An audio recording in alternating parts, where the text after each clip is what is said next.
Hi hello friends, എല്ലാ കൂട്ടുകാർക്കും ചെമ്പനീർ പൂവിൻ്റെ പുതിയ റിവ്യൂയിലേക്ക് സ്വാഗതം. അങ്ങനെ നമ്മുടെ ശ്രുതിയും കണ്ടെത്തിയ ആ വീട് അവർ വാങ്ങാൻ വേണ്ടി തീരുമാനിക്കുകയാണ്. 5 കോടിയുടെ വീട് 3 കോടിക്ക് തരാമെന്ന് പറയുമ്പോൾ അതിൽ ശ്രുതി വീണ് പോവുകയാണ്. എന്തായാലും അത് ശരിക്കുള്ള ഓണർമാരൊന്നും തന്നെയില്ല, അവിടെ വാടകയ്ക്ക് താമസിക്കുന്നവരാണ്. കള്ളരേഖകളൊക്കെ ഉണ്ടാക്കിയതിന് ശേഷം അവരുടെ കയ്യിൽ നിന്നും കുറേ പൈസയൊക്കെ വാങ്ങിച്ചെടുക്കാൻ ശ്രമിക്കുകയാണ്. അങ്ങനെ അതിനുശേഷം ഈ വീട്ടിലെല്ലാവരോടും ഈ ഒരു കാര്യം പറയുകയും അതുപോലെ തന്നെ 2 ദിവസം ഈ സ്വന്തം ഇപ്പം താമസിക്കുന്ന വീട്ടിൽ നിന്നും അവർ വാങ്ങാൻ പോകുന്ന വീട്ടിലേക്ക് താമസമാക്കണമെന്നും നമ്മുടെ ശ്രുതി എല്ലാവരോടും ആവശ്യപ്പെടുകയാണ്. അങ്ങനെ എല്ലാവരും രാത്രി സമയത്ത് 2 ദിവസത്തേക്കുള്ള ഡ്രസ്സൊക്കെ പാക്ക് ചെയ്ത് കൊണ്ടിരിക്കുകയാണ്. അപ്പോൾ ആ സമയത്ത് രേവതി പൂ കെട്ടിക്കൊണ്ടിരിക്കണ കണ്ടിട്ട് അവിടേക്ക് ചന്ദ്ര വരുന്നുണ്ട്. അപ്പം ചന്ദ്ര പറയാണ്, നീ ഇതുവരെ ഒന്നും എടുത്തൊന്നും വെച്ചില്ലേ, നീ പൂ കെട്ടിയിരിക്കുകയാണോ എന്ന് ചോദിക്കണം. അപ്പോൾ രേവതി പറയുന്നുണ്ട്, എനിക്കിത് ഇതാക്കിയാലല്ലേ എനിക്ക് 10 രൂപയുടെ വരുമാനം കിട്ടുകയുള്ളൂ, എൻ്റെ വരുമാനം മുടക്കാൻ പറ്റില്ല അമ്മയെന്ന് പറയാണ്. നീ എന്നിട്ട് ഇനി എപ്പോൾ ആക്കും എന്നൊക്കെ പറഞ്ഞ് ദേഷ്യപ്പെട്ട് അങ്ങനെ പോകുന്നുണ്ട്. എന്തായാലും പിറ്റേ ദിവസം തന്നെ എല്ലാവരും നമ്മുടെ സച്ചിയും രേവതിയും ഉണ്ടാവില്ല, ബാക്കി എല്ലാവരും നേരത്തെ തന്നെ ഒരു കാറും പിടിച്ച് അവരവിടേക്ക് ആ വീട്ടിലേക്ക് എത്തുകയാണ്. അങ്ങനെ അവിടെ എത്തുന്ന എല്ലാവരും ആ വീട് കണ്ട് ആകെ അന്തം വിട്ടു പോകുന്നുണ്ട് എല്ലാവർക്കും. ചന്ദ്രയ്ക്കാണെങ്കിലും നിലത്തൊന്നല്ല നിൽക്കുന്നത്, ആ വീടൊക്കെ കണ്ടിട്ട് അങ്ങനെ അകത്തേക്ക് കയറിയതിന് ശേഷം ആ വാടകക്കാരെന്ന് പറയുന്ന വീടിൻ്റെ ഓണർ എന്ന് പറഞ്ഞു വന്നിട്ടുള്ളവരുണ്ടല്ലോ, അവർ വന്നിട്ട് അവരുടെ കയ്യിൽ നിന്നും കരാർ പേപ്പറൊക്കെ വാങ്ങിയതിന് ശേഷം കുറേ പൈസ, ഒരു 50 ലക്ഷം രൂപയോ മറ്റോ കുറേ അധികം പൈസ തന്നെ അവരുടെ കയ്യിൽ നിന്നും വാങ്ങിച്ചെടുക്കുകയും ബാക്കി 6 മാസത്തിനുള്ളിൽ തരാമെന്ന് പറഞ്ഞ് അവിടെ നിന്നും പോവുകയും ചെയ്യുകയാണ്. അപ്പോൾ അവർക്കാണെങ്കിൽ എത്രയും പെട്ടെന്ന് ഇവിടെ നിന്നും പോകണം. കാരണം ഇതൊക്കെ തിരിച്ചറിഞ്ഞു കഴിഞ്ഞാൽ, ഇവർ വാടകക്കാരാണെന്ന് തിരിച്ചറിഞ്ഞു കഴിഞ്ഞാൽ ഇവരെ കള്ളത്തരം പൊളിയുമല്ലോ. അതുകൊണ്ട് പെട്ടെന്ന് തന്നെ അവിടെ നിന്നും പോകാനൊക്കെ തിരക്ക് കൂട്ടുന്നുണ്ട്.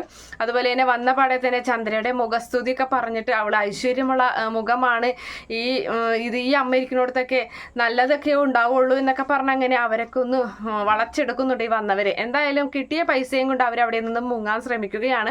ആ സമയത്താണ് നമ്മുടെ സച്ചിയും രേവതിയും കാറിൽ വരുന്നത്. അപ്പോൾ അവർക്ക് തെറ്റായ റോങ് സൈഡ് വന്നിട്ട് അവർ തമ്മിൽ, ആ കാറുകാർ തമ്മിൽ, അതായത് സച്ചിയും ഈ ഓണർ വന്നിട്ടുള്ളവരും തമ്മിൽ പ്രശ്നങ്ങൾ ഉണ്ടാകുന്നുണ്ട്. അപ്പോൾ ഇറങ്ങി വന്നിട്ട് ഇയാൾ പറയാണ്, ഡ്രൈവറോട് പറയുന്നുണ്ട്, അതെ ഈ പ്രശ്നമൊന്നും ഉണ്ടാക്കാൻ നിൽക്കണ്ട, അവരെ അവിടെ വിട്ടുകൊടുത്തേക്ക് എന്ന് പറഞ്ഞിട്ട് അവർക്ക് എങ്ങനെയെങ്കിലും ഇവിടുന്ന് മുങ്ങിയാൽ മതി ഈ പൈസയും കൊണ്ട്. അപ്പം അങ്ങനെ അവർ അവിടെ നിന്നും പോവുകയാണ്. അതേസമയത്ത് ശ്രുതിക്ക് ദേഷ്യം വരുന്നുണ്ട്. ശ്രുതി പറയുകയാണ്, ഈ വീടിൻ്റെ ഓണറുമായിട്ട് നീ എന്തിനാ പ്രശ്നം ഉണ്ടാക്കി എന്നൊക്കെ ചോദിച്ചിട്ട് വഴക്ക് പറയുകയാണ് ശ്രുതി. അപ്പോൾ ആ സമയം നമ്മുടെ സച്ചി പറയുകയാണ്, വീടിൻ്റെ ഓണർ എന്തിനാ വാടകക്കാറിൽ പോകുന്നത് എന്ന് ചോദിക്കുകയാണ്. അപ്പോൾ വാടകക്കാരാണെന്ന് നിന്നോട് ആരാ പറഞ്ഞത് എന്നിങ്ങനെ നമ്മുടെ ശ്രുതി ചോദിക്കുകയാണ്. അപ്പോൾ ആ സമയത്ത് സച്ചി പറയുന്നുണ്ട്, അതുപോലും അറിയില്ലേ, അതിൻ്റെ ഫ്രണ്ടിൽ ആ ബോർഡ് കണ്ടാൽ അറിയില്ലേ, അത് വാടകക്കാരാണ്, അത് സ്വന്തം കാറൊന്നല്ല എന്നിങ്ങനെ പറയുന്നുണ്ട്. അങ്ങനെ ആ സമയത്ത് അത് പിന്നെ അവർക്ക് എയർപോർട്ടിലേക്ക് പോകേണ്ടി വന്നപ്പോൾ അവർ കാറ് വാടകയ്ക്ക് വിളിച്ചതായിരിക്കും എന്നൊക്കെ ഇങ്ങനെ പറഞ്ഞതിനെ നിൽക്കുകയാണ്. എന്തായാലും നമ്മുടെ ശ്രുതിയുടെ പൈസയും കൊണ്ട് അവർ അവിടെ നിന്ന് മുങ്ങി. അങ്ങനെ അതിനുശേഷമാണെങ്കിൽ നമ്മുടെ ശ്രുതിക്ക് ഇനിയും പൈസ വേണം ഈ വീട് വാങ്ങിക്കാൻ വേണ്ടിയിട്ട്. അപ്പോൾ ചന്ദ്രയാണെങ്കിൽ എല്ലായിടത്തും കറങ്ങി നടന്ന് ഭയങ്കര സന്തോഷത്തിൽ സ്വന്തം മകനെ പുകഴ്ത്തി സംസാരിക്കുകയും കാര്യങ്ങളൊക്കെ അങ്ങനെ ചെയ്യുന്നുണ്ട്. സച്ചിയൊക്കെ താഴ്ത്തി കിട്ടി സംസാരിക്കുകയാണ്. അങ്ങനെ ഒടുവിൽ നമ്മുടെ ശ്രുതിയും അച്ഛനോട് പറയുകയാണ്, അച്ഛാ എനിക്ക് ഈ വീട് വാങ്ങിക്കാൻ വേണ്ടിയിട്ട് ഇത്രയും പൈസ ചിലവായി, ലോണും കുറച്ച് ഞാൻ അപ്ലൈ ചെയ്തിട്ടുണ്ട്, അതും എനിക്ക് കിട്ടും, എന്നാലും പോരാ, ഒരു 70 ലക്ഷം രൂപയുടെ കുറവുണ്ട് അച്ഛൻ, എനിക്ക് ആ വീടിൻ്റെ പാർട്ടീഷൻ അത് എനിക്ക് തരണം എന്ന് പറയുകയാണ്. അത് കേൾക്കുന്ന നമ്മുടെ രവീന്ദ്രൻ ഞെട്ടിപ്പോവുകയാണ്. കൂടുതൽ ഞെട്ടിപ്പോകുന്നത് ചന്ദ്രയാണ്, അതുപോലെ തന്നെ മറ്റുള്ളവരൊക്കെ. അപ്പോൾ അവർ പറയുന്നുണ്ട്, അത് ശരി, നിനക്ക് പൈസ വേണമെങ്കിൽ നീ വാങ്ങിച്ചോ, പിന്നെ എന്തിനാ മറ്റുള്ളവരുടെ ഷെയർ, മൊത്തത്തിൽ എന്തിനാ ഷെയർ നീ പാർട്ടീഷൻ നടത്താൻ പറയുന്നത് എന്നൊക്കെ ഇങ്ങനെ ചോദിക്കുകയാണ്. അപ്പോൾ മറ്റുള്ളവർക്ക് ഉപകാരമല്ലേ ഞാൻ വാങ്ങിച്ചു, എന്തായാലും ഇത് പാർട്ടീഷൻ ചെയ്യണം, അപ്പം ഇപ്പം തന്നെ അങ്ങ് ചെയ്തുകൂടെ എന്നൊക്കെ ഇങ്ങനെ ചോദിക്കുന്ന സമയത്ത് സച്ചി പറയുകയാണ്, ഒരിക്കലും വേണ്ട, ഒരു കാര്യം ചെയ്യും, നിന്റെ അമ്മാശൻ്റെ കയ്യിലില്ലേ പൈസ, നിന്റെ അമ്മാശനെ വിളിച്ച് ചോദിക്കുക എന്ന് പറയണം. അപ്പോൾ ശ്രുതി അവിടെ ആകെ പെട്ടുപോവുകയാണ്. അപ്പോൾ ചന്ദ്ര പറയുന്നുണ്ട്, അത് ശരിയാണ് ശ്രുതി, നീ എന്തായാലും നിന്റെ അച്ഛനെ വിളിക്കുക അല്ലെങ്കിൽ നിന്റെ മാമനെ വിളിക്കുക എന്ന് പറയുന്ന സമയത്ത് നമ്മുടെ ശ്രുതി ഫോൺ എടുത്തിട്ട്, അതായത് നമ്മുടെ ഇവളെ വിളിക്കുകയാണ്, കൂട്ടുകാരിയെ വിളിക്കുന്നുണ്ട്, ശ്രുതിയുടെ കൂട്ടുകാരിയെ മീരയെ വിളിക്കുകയാണ്.